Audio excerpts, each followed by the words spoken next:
بسم اللہ الرحمن الرحیم الحمد للہ رب العالمین والصلاة والسلام علی رسولہ الکریم وعلی آلہ واصحابہ اجمعین وعلی کل من تبعہم بإحسان الی یوم الدین. اما بعد، محترم بزرگوں، دوستوں اور بھائیوں، السلام علیکم ورحمۃ اللہ وبرکاتہ. اللہ تبارک و تعالی نے حضور نبی کریم سرور دو عالم صلی اللہ علیہ وسلم کے بارے میں قرآن کریم میں فرمایا ہے، اِنَّکَ لَعَلَىٰ خُلُقٍ عَظِیمٍ، کہ آپ کو اللہ تبارک و تعالی نے بڑے عظیم اخلاق عطا فرمائے. اور چونکہ ہم سب کو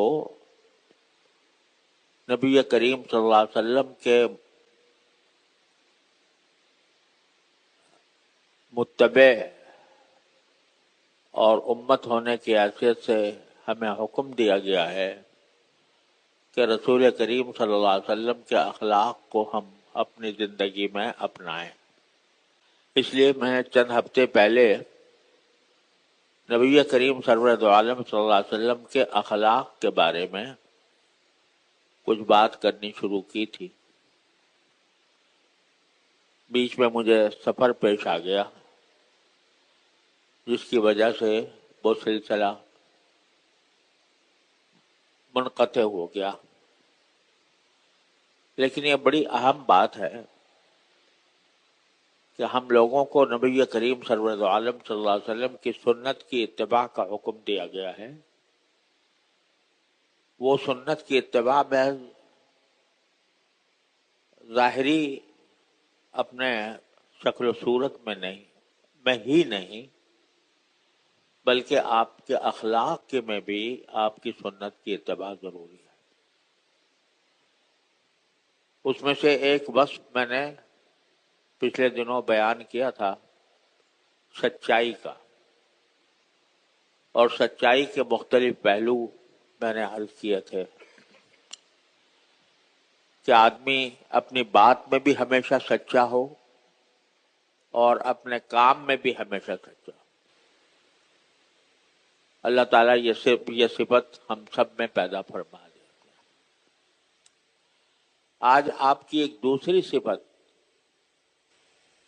کا مختصر ذکر کرنا چاہتا ہوں، اور وہ صفت ہے حلم، بردباری.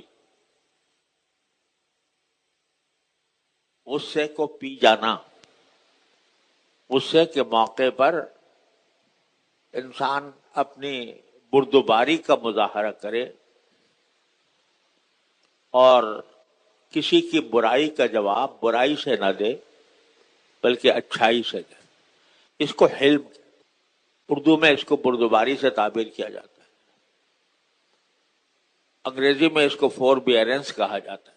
یعنی کسی آدمی کے طبیعت میں یہ بات داخل ہو کہ وہ غصے سے مغلوب نہ ہو کبھی بھی، غصے کے مواقع پر بھی اپنے آپ کو سنبھالے اور غصے کا اظہار نہ کرے. اس کو حلم کہا جاتا ہے. اور قرآن کریم میں جگہ جگہ اس کی فضیلت بیان فرمائی گئی ہے اور اس کی تعریف کی گئی ہے. نیک لوگوں کی صفات بیان کرتے ہوئے اللہ تعالیٰ نے فرمایا، الکاظمین الغیظ والعافین عن الناس، غصے کو پی جانے والے اور لوگوں کو معاف کر دینے والے.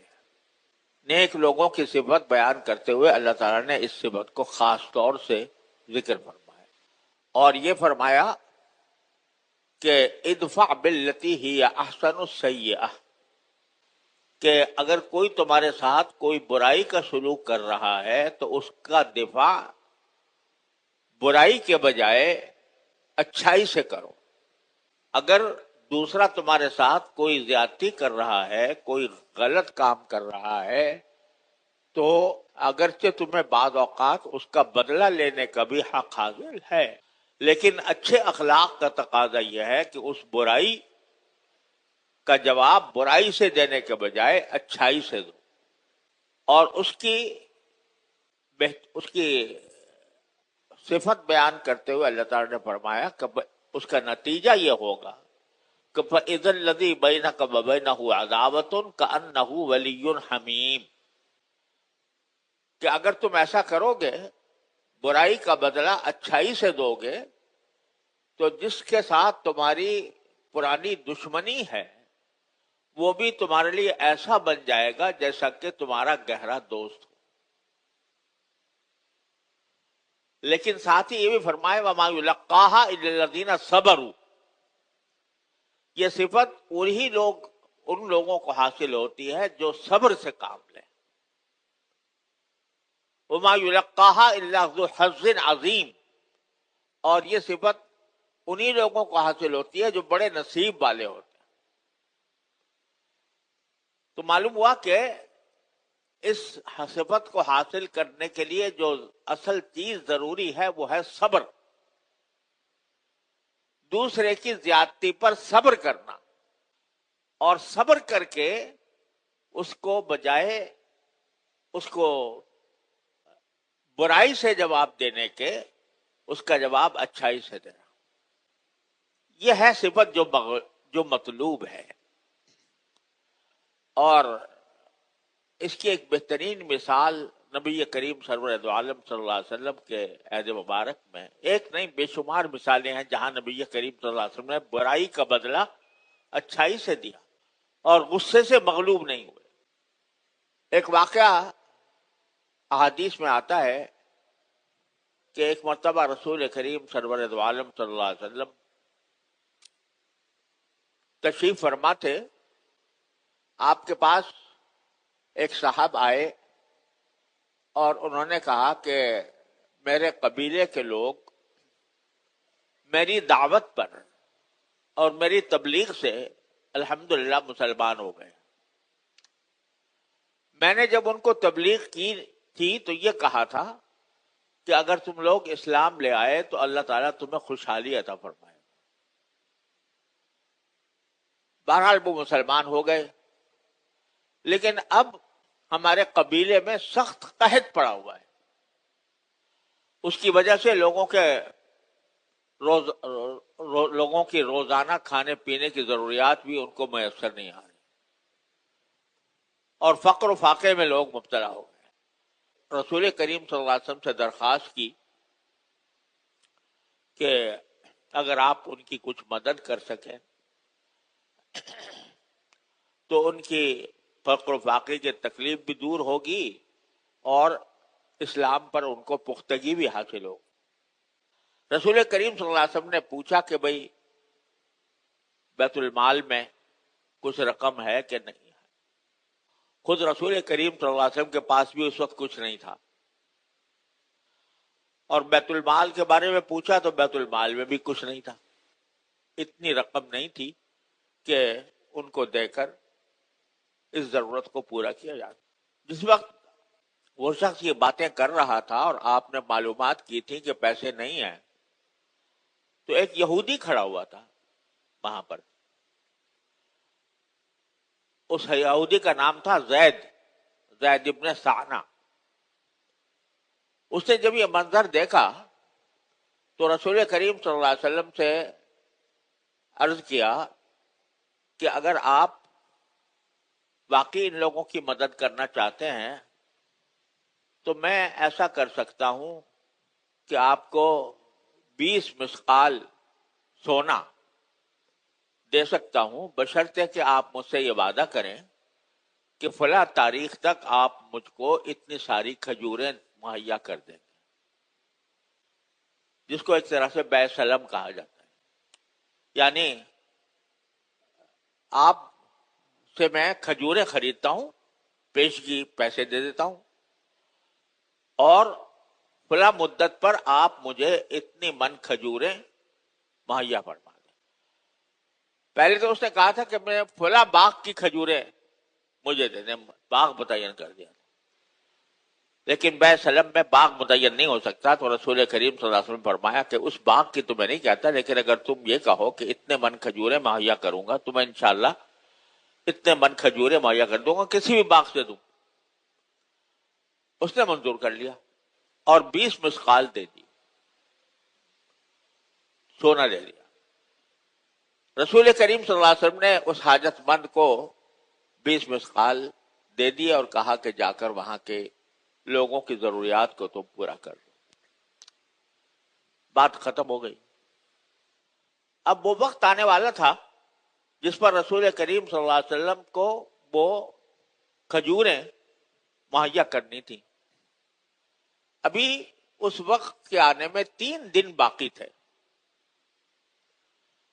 کہ ایک روز نبی کریم صلی اللہ علیہ وسلم اپنے صحابہ کرام کے ساتھ ایک نماز سے فارغ ہو کر بیٹھے ہوئے تھے، تو یہ زید ابن ثانہ جو یہودی تھا جس نے پیسے دیے تھے، یہ آیا اور آ کر اس نے بڑے ہی غصے کی حالت میں نبی کریم صلی اللہ علیہ وسلم کی چادر کھینچی اور چادر کھینچ کر کہا کہ محمد تم مجھے میری کھجوریں کیوں نہیں دے رہے، دو میری کھجوریں۔ اور میں جانتا ہوں تم عبد المطلب کے بیٹے لوگ جو ہوتے ہو یہ بڑے نادہند ہوتے ہیں، وقت پر ادائیگی نہیں کرتے، اور تم بہت نادہند ہو، ابھی تک تم نے میرے پیسے نہیں، میری کھجوریں نہیں دی۔ اس وقت حضرت فاروق اعظم رضی اللہ تعالیٰ عنہ، حضرت عمر بیٹھے ہوئے تھے، انہوں نے یہودی کا یہ منظر دیکھا، فرمایا اللہ کے دشمن، تجھے پتہ نہیں تو اللہ کے رسول کے ساتھ کیا بک رہا ہے؟ ابھی تو 3 دن آئے بھی نہیں، 3 دن کا وقت موجود ہے، اور تو آ کر اس طرح رسول کریم صلی اللہ علیہ وسلم سے سستی سے برتاؤ کر رہا ہے۔ تو نبی کریم صلی اللہ علیہ وسلم مسکرائے اور حضرت عمر سے کہا کہ عمر، یہ تم نے یہ ڈانٹ کر کوئی اچھا کام نہیں کیا، اس سے بہتر یہ تھا کہ تم مجھے نصیحت کرتے کہ آپ اپنے وعدے کو پورا کر دیں، جلد از جلد پیسے ان کو وہ کھجوریں مہیا کر دیں، اور اس کو نصیحت کرتے کہ مطالبے میں سختی نہ کرو، نرمی کے ساتھ مطالبہ کرو۔ تم نے ایک دم سے اس کو کہہ دیا اللہ کے دشمن تجھے کیا بک رہا ہے، تو تمہیں ایسا نہیں کرنا چاہیے۔ پھر رسول کریم صلی اللہ علیہ وسلم نے حکم دیا کہ جتنی کھجوریں ان کی واجب ہیں وہ ساری کے ساری ان کو فوراً ادا کر دیں، اور حضرت عمر سے کہا کہ تم نے جو ان کو ڈانٹا، اس ڈانٹنے کی وجہ سے اس کو 20 صاع کھجوریں اور زیادہ دو، جتنا اس کا حق تھا اس سے زیادہ دو، 20 صاع زیادہ۔ تو حضرت عمر کھجوریں لینے کے لیے چلے گئے اور کھجوریں جمع کی، اور جمع کر کے 20 صاع زیادہ دیے۔ تو اس یہودی نے پوچھا کہ یہ 20 صاع کیسے زیادہ؟ تو اس نے اور حضرت عمر نے کہا کہ نبی کریم صلی اللہ علیہ وسلم کا حکم تھا کہ میں آپ کو جتنی کھجوریں واجب ہیں اس سے زیادہ 20 صاع زیادہ ادا کروں، اور میں نے جو آپ کو ڈانٹ دیا تھا اس کے بدلے میں رسول کریم صلی اللہ علیہ وسلم نے 20 صاع کھجوریں مجھے زیادہ دینے کا حکم دیا ہے۔ جب اس نے یہ سنا تو اس نے کہا کہ آپ کو پتا ہے کہ میں کون ہوں؟ حضرت عمر نے کہا میں تو نہیں جانتا آپ کون ہیں۔ کہا کہ میں زید ابن ثانہ ہوں۔ زید ابن ثانہ اس کا نام تھا، اور وہ یہودیوں کے بڑے علماء میں سے شمار ہوتا تھا۔ تو حضرت عمر نے پوچھا یہ وہی آپ زید ابن ثانہ ہیں جو یہودیوں کے بڑے علامہ ہیں؟ اس نے کہا ہاں میں وہی ہوں۔ کہا کہ اصل میں بہت دنوں سے غور کر رہا تھا نبی کریم سرور عالم صلی اللہ علیہ وسلم کی حالات پر، اور مجھے اپنی تورات کی کتاب میں رسول کریم صلی اللہ علیہ وسلم کی جو نشانیاں مذکور ہیں ان میں سے بعض نشانیاں تو میں نے دیکھ لی تھیں، اور مجھے اس کا اندازہ ہو رہا تھا کہ یہ علامتیں حضور میں پائی جاتی ہیں. لیکن ایک علامت باقی تھی جو ہماری کتابوں میں بیان ہوئی ہے اور میں نے ابھی تک اس کا مشاہدہ نہیں کیا تھا. وہ علامت یہ ہے کہ حضور کے بارے میں صلی اللہ علیہ وسلم ہمیں یہ نشانی بتائی گئی تھی کہ وہ بہت حلیم ہوں گے، بردبار ہوں گے، غصے میں نہیں آئیں گے اور برائی کا بدلہ اچھائی سے دیا کریں گے. یہ نشانی میں نے اب تک دیکھی نہیں تھی. لہذا میں نے اس دن جو زیادتی کی کہ آپ کی چادر کو کھینچا اور آپ کو کہا کہ آپ اور آپ کے خاندان بڑا نادہند ہے، وقت پر پیسے نہیں دیتا، تو یہ میں نے اس لیے کیا تھا کہ اس کا میں رد عمل دیکھوں کہ آپ اس کے جواب میں کیا رد عمل اختیار فرماتے. آپ نے یہ رد عمل اختیار کیا تو مجھے تیسری نشانی میرے اوپر واضح ہو گئی، سرکار دو عالم صلی اللہ علیہ وسلم. تو اب میں آپ کے سامنے یہ اقرار کرتا ہوں کہ اشہد ان لا الہ الا اللہ اشہد ان محمد رسول اللہ. اور پھر حضور اقدس صلی اللہ علیہ وسلم کی خدمت میں حاضر ہوئے اور آ کر عرض کیا کہ یا رسول اللہ میرے ساتھ یہ واقعہ پیش آیا اور میں اب اسلام لاتا ہوں اور آپ کی رسالت کی تصدیق کرتا ہوں، آپ کے ساتھ اپنی زندگی گزاروں گا. اس کے بعد زید بن ثانہ نہ صرف یہ کہ مسلمان ہوئے بلکہ رسول کریم صلی اللہ علیہ وسلم کے ساتھ تمام غزوات میں شریک ہوئے اور غزوہ تبوک میں وہ شہید ہو گئے رضی اللہ تعالی عنہ وارضا. یہ ہے چیز جس نے لوگوں کو دلوں میں اسلام داخل کیا. لوگ غیر تانے دیتے ہیں کہ اسلام تلوار کے زور سے پھیلا، زبردستی لوگوں کو مسلمان بنایا گیا. یہ مثال آپ کے سامنے ایک مثال ہے، ورنہ بے شمار مثالیں ہیں نبی کریم صلی اللہ علیہ وسلم کے اوصاف کی کہ ان کو دیکھ کر لوگ مسلمان ہوئے. تو آپ اندازہ کیجئے کہ ابھی وقت بھی نہیں آیا ادائیگی کا اور 3 دن پہلے آ کر ایک آدمی اشتعال انگیز رویہ اختیار کر رہا ہے، تو جواب میں رسول کریم صلی اللہ علیہ وسلم نے کس طرح ٹھنڈے دل سے اس کو برداشت کیا. ایک مثال نہیں ہے، پوری سیرت بھری ہوئی ہے نبی کریم سرورت عالم صلی اللہ علیہ وسلم کے حلم.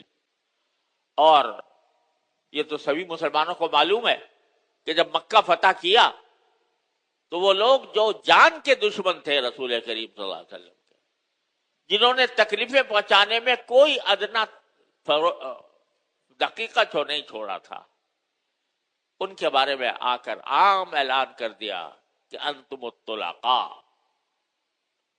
میں کسی سے بدلہ نہیں لوں گا بلکہ سب آزاد ہو، اور جو ہتھیار پھینک دے گا اسے امن ہے، جو ابو سفیان کے گھر میں داخل ہو جائے گا اس کو امن ہے، جو کعبے میں چلا جائے گا تو اس کو امن ہے. سارے عام معافی کا اعلان فرما دیا تھا.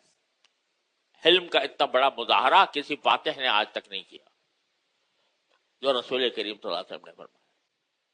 اور ہم لوگوں کے لیے سرکار دو عالم صلی اللہ علیہ وسلم نے یہ نصیحت چھوڑی کہ لوگ پہلوان اس کو سمجھتے ہیں جو مقابلے میں دوسرے کو پچھاڑ دے، دوسرے کو گرا دے، لڑائی میں دوسرے کو گرا دے. میں کہتا ہوں رسول کریم صلی اللہ علیہ وسلم فرماتے ہیں پہلوان وہ ہے کہ وہ غصے کے موقع پر اپنے غصے کو قابو کر لے اور دوسرے کے ساتھ کوئی زیادتی کا معاملہ نہ کرے. یہ ہمیں ہدایت دی ہے رسول کریم صلی اللہ علیہ وسلم نے. آج ہمارے معاشرے میں جو لڑائی جھگڑے، تنازعات اور فساد پھیلا ہوا ہے، اس کی ایک بڑی وجہ یہ ہے کہ حلم رخصت ہو رہا ہے. رسول کریم صلی اللہ علیہ وسلم کی یہ صفت بردباری کی، حلم کی، غصے کا جواب ٹھنڈا دینے کی، یہ صفت مفقود ہو رہی ہے. اور عام لوگوں کو تو کیا ذکر، اللہ بچائے ہمارے علماء کے طبقے میں بھی یہ اس صفت میں کمزوری دکھائی دیتی ہے. تو میرے بھائیوں، جب تک کہ ہم نبی کریم سرورد عالم صلی اللہ علیہ وسلم کی سیرت اور سنت کے متبع نہیں بنیں گے اس وقت تک ہمارے فساد دور نہیں ہو سکتا. حلم کے معنی یہ ہے کہ آدمی اپنے غصے کو کنٹرول کرے، اپنے جذبات کو قابو میں رکھے اور غصے کا جواب غصے سے دینے کے بجائے نرمی سے دے. اور رسول کریم صلی اللہ علیہ وسلم نے اس کے لیے دعا بھی تلقین فرمائی، خود بھی دعا فرماتے تھے، ہمیں بھی تلقین فرمائی. اللہم اعنی بالعلم وزینی بالحلم، اے اللہ مجھے علم سے مدد عطا فرمائیے، یعنی علم عطا فرمائیے جس سے میں اپنی زندگی میں مدد لے سکوں، اپنی زندگی کا کام اس علم کے مطابق کر سکوں. اور بعض روایتوں میں اللہم اغننی بالعلم، کہ اللہ مجھے علم کی دولت عطا فرمائیے، وزینی بالحلم، اور مجھے حلم کی زینت عطا فرمائیے. یعنی علم کی زینت ہوتی ہے حلم سے. اگر کسی آدمی میں علم ہے اور حلم نہیں ہے تو وہ علم جو ہے وہ محض ایک ظاہری ہے، ظاہری علم ہے. اس علم میں زینت پیدا ہوتی ہے حلم سے، بردباری سے، غصے کو کنٹرول کرنے سے. یہ صفات نبی کریم سرورت عالم صلی اللہ علیہ وسلم چاہتے ہیں کہ ہر مسلمان کے اندر پیدا ہو، اور پیدا کرنا اس لیے چاہتے ہیں کہ ان سے دنیا بھی بہتر ہو اور آخرت بھی بہتر. جب کوئی شخص اپنے غصے پر قابو پاتا ہے اور نرم رویہ اختیار کرتا ہے تو ایک تو اس سے دنیا میں فساد مٹتا ہے، اور اس پر اجر کا بھی کوئی حد و حساب نہیں ہے، کیونکہ یہ صبر کا تقاضا کرتا ہے. اور قرآن نے فرمایا صبر کرنے والوں کو بے حساب اجر دیا جائے گا.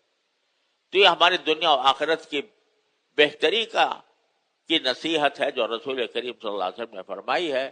اللہ تبارک و تعالی ہم سب کو اس پر عمل کرنے کی توفیق عطا فرمائے.